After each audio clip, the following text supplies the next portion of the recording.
ನಾನು ಅಸೆಂಬ್ಲಿಲಿ ಪ್ರಸ್ತಾಪ ಮಾಡೋದನ್ನು ಹೊರಗಡೆ ಕ್ವಶನ್ ಮಾಡ್ತಾರೆ.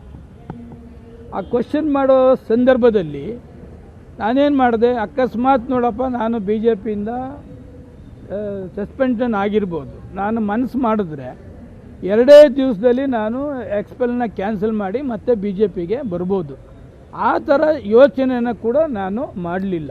ನಾನು ರೈತರ ಪರವಾಗಿ ಧ್ವನಿ ಎತ್ತಿದ್ದೇನೆ ಅಂತ ಹೇಳಿದಂಥ ಸಂದರ್ಭದಲ್ಲಿ ಮತ್ತೆ ಬಿ ಜೆ ಪಿಗೆ ಯಾಕೆ ಬರ್ತೀರಿ, ಮತ್ತೆ ವಾಪಸ್ಸು ಯಡಿಯೂರಪ್ಪನವರ ಬೂಟ್ ನೆಕ್ಕಿಗೆ ಬರ್ತೀರಾ ಅಂತೇಳಿ ಪ್ರೆಸ್ ಮೀಟ್ ಮಾಡ್ತಾರೆ.